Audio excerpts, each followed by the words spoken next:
Okay, let's unpack this. We often talk about the future of technology like it's just a straight line, right? Yeah, simple progression. We assume computers will just keep getting faster, chips will keep getting smaller, and we'll just, shrink the silicon we already know until it disappears. But there is a wall coming. You can only slice a silicon wafer so thin before the physics just starts to break down. That's the problem with Moore's law, isn't it? Exactly. We are approaching the physical limits of how small we can make a transistor using, well, traditional methods. At some point, you aren't dealing with a chip anymore. You're dealing with the individual atoms. Yes, individual atoms. Which brings us to today's deep dive. We are looking at something that feels a little bit like sci-fi, but it is actually happening right now in labs. We're talking about molecular electronics. Hmm. Not chips made of silicon blocks, but circuitry made of, well, organic It molecules. sounds futuristic, but really, it's where organic chemistry just crashes right into semiconductor physics. Yeah. The goal is to shrink technology down to the point where the organic molecules themselves are the interface. Yeah. We aren't building a computer so much as growing one, in a sense. And the source material we have for this is fascinating. It's a dense technical lecture, and it's focused specifically on how we get these organic molecules to, you know, play nice with silicon surfaces. Right. So our mission today is to figure out how scientists actually make and break these molecular bonds to create these hybrid systems. And make and break is the key phrase there. It's not enough to just glue a molecule to a surface. No.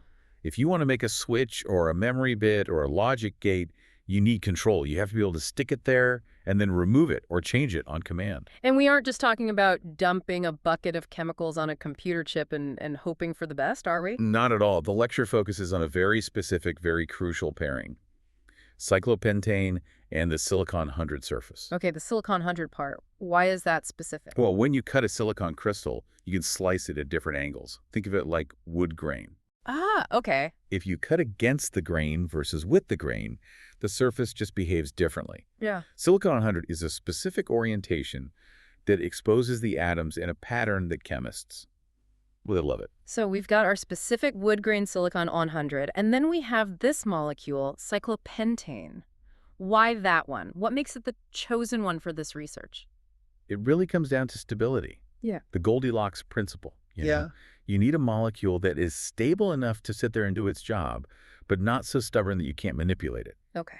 The source compares cyclopentane to other contenders like benzene or chlorobenzene. Bendy's, that's the classic hexagon ring structure. Right, exactly. Yeah. But if you put benzene on a silicon 100 surface or chlorobenzene on a different one, say silicon 11, they're a bit flighty.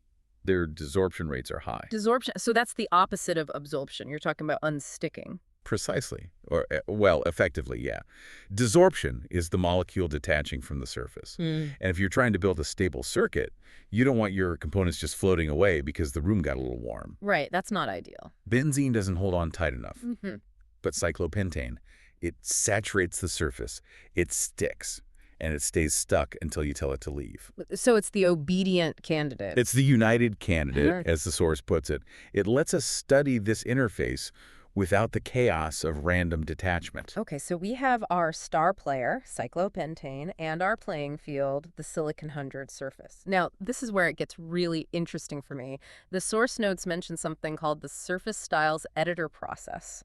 Oh, yes. I have to be honest, that sounds like a menu option in Microsoft Word, not quantum physics. Is that a typo? It's a very peculiar phrase, isn't it? Uh. It probably comes from a translation quirk or maybe a specific software they used. But if we look past the name, the physics they're describing, it actually makes a lot of sense. They are talking about editing the style of the surface, changing its electronic texture And how do they do that? through a mechanism called dimer buckling. Dimer buckling. All right, break that down for me. I know a dimer is a pair of atoms dimer, two parts, but buckling?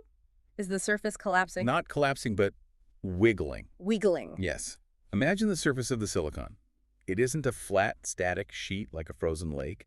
It's made of these pairs of atoms dimers, and the source specifies this happens above 200 Kelvin. 200 Kelvin. Okay, that's what? Minus 73 Celsius, so it's still incredibly cold, but warm enough for atoms to have some energy. Correct. And at that temperature, these dimers are not sitting still. They are oscillating from thermal excitation.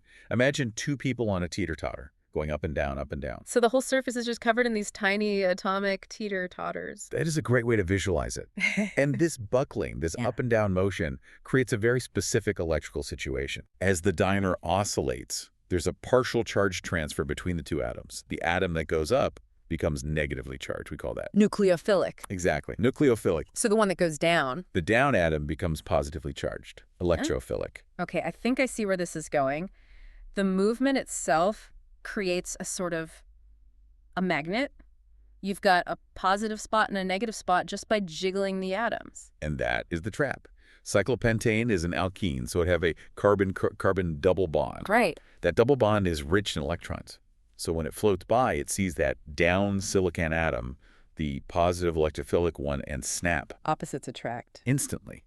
The double bond is drawn to the positive charge, and it forms a precursor structure. Then it locks in. You get the formation of two silicon-carbon covalent bonds. That is a strong chemical handshake. Wow. That's the making part of making and breaking. It's wild to think that it's not random. It's this dance of geometry and charge. The surface wiggles, the charge separates, and the molecule just grabs on like it's waiting for the door to open. The source calls it resonant attachment, or hole capture. It's a sophisticated electron dance. The molecule is essentially filling the hole left by that charge separation. Okay, so we've stuck the cyclopentane to the silicon. We've used the natural wiggling of the surface to trap it.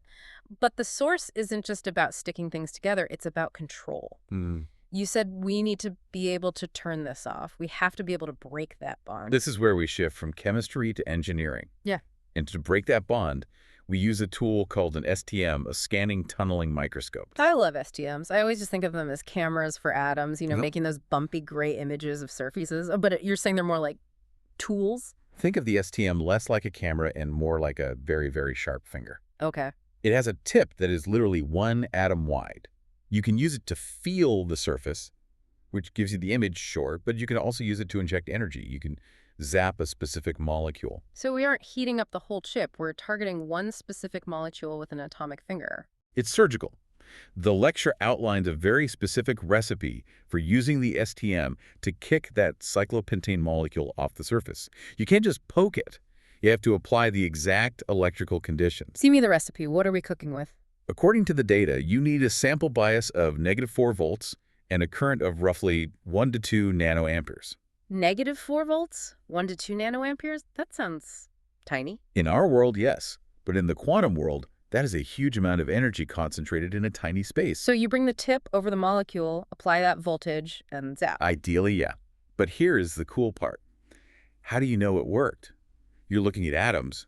You can't exactly squint and see if it's gone. Right, you need real-time confirmation. You get it via feedback loop. The system is constantly monitoring the tunneling current. When the molecule desorbs, when it breaks those bonds and leaves, the electrical resistance of that exact spot changes. So the current shifts. The current shifts. Yeah. And the feedback loop detects that shift instantly. So the current is the messenger. Target neutralized. Exactly. And that leads us into the math of this, because the source spends a good chunk of time defining how we measure success, how efficient we are. Right. The source talks about desorption yield. Now, I see a formula here, but let's skip the algebra class.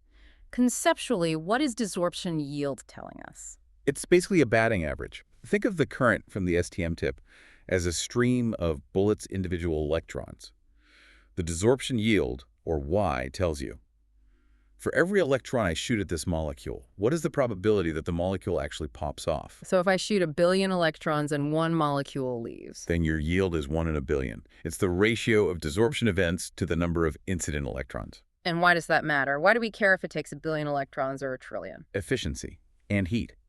If you have to pump a massive amount of current just to switch 1 bit of memory, your computer's going to melt. You want a high yield. You want to do more with less. The lecture mentions a graph that shows this happening. And this graph is the smoking gun.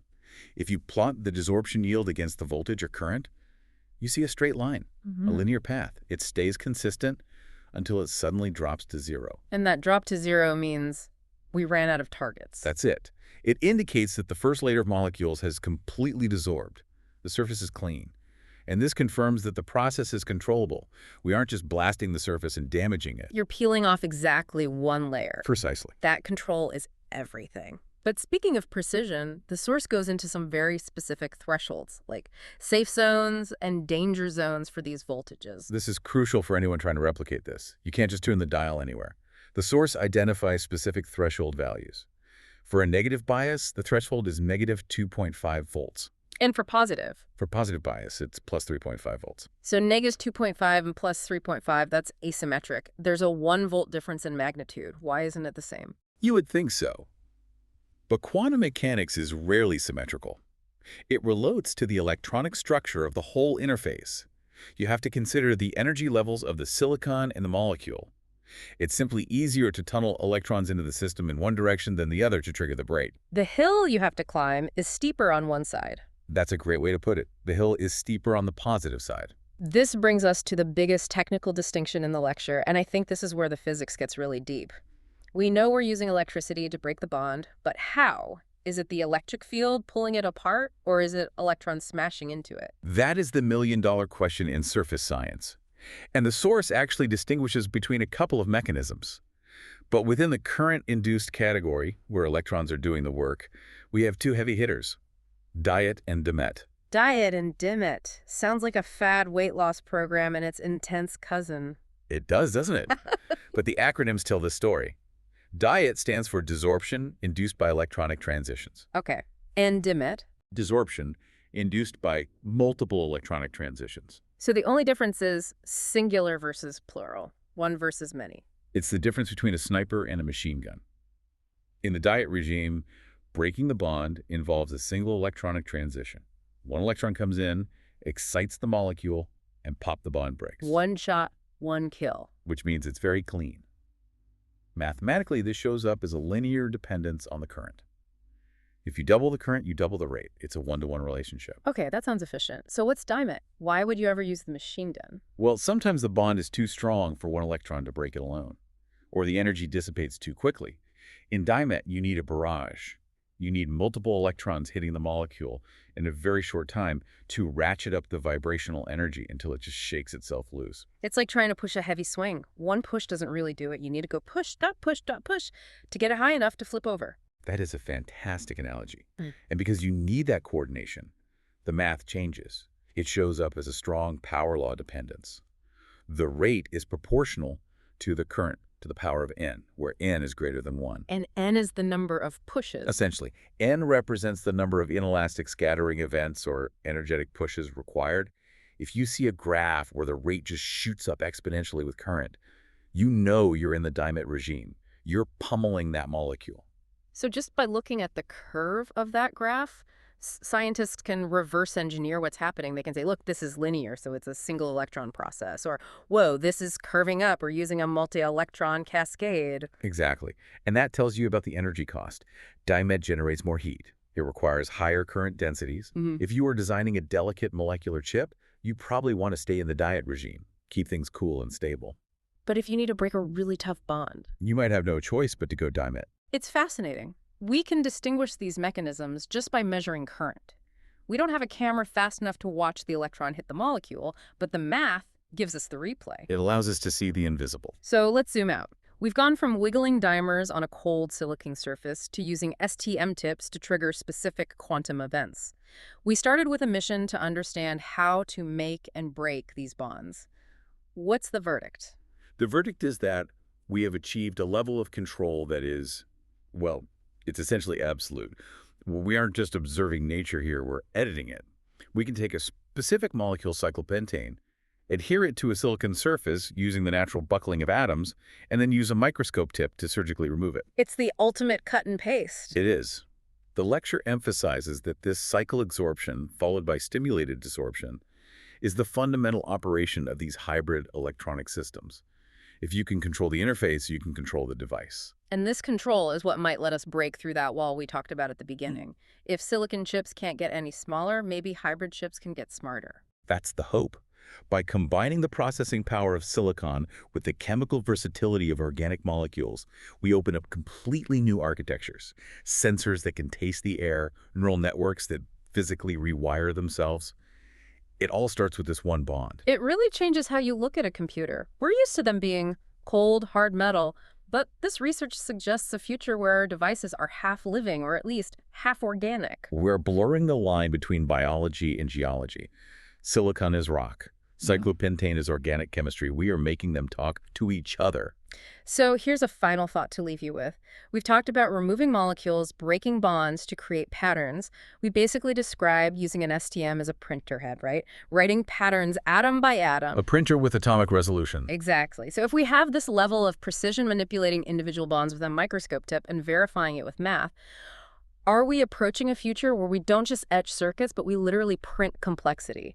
And if we can print organic molecules onto silicon with this precision, what happens when those circuits become complex enough to mimic the biological systems they are made of? You mean, when does the computer start to look like a brain? Exactly.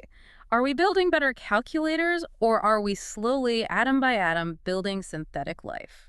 That is the ultimate question of molecular electronics. Mm. And judging by the precision we saw today, we might be getting closer than we think. Something to mull over while you look at your smartphone and wonder what's going on inside there. Thanks for diving deep with us today into the dance of cyclopentane and silicon. Always a pleasure. See you on the next Deep Dive.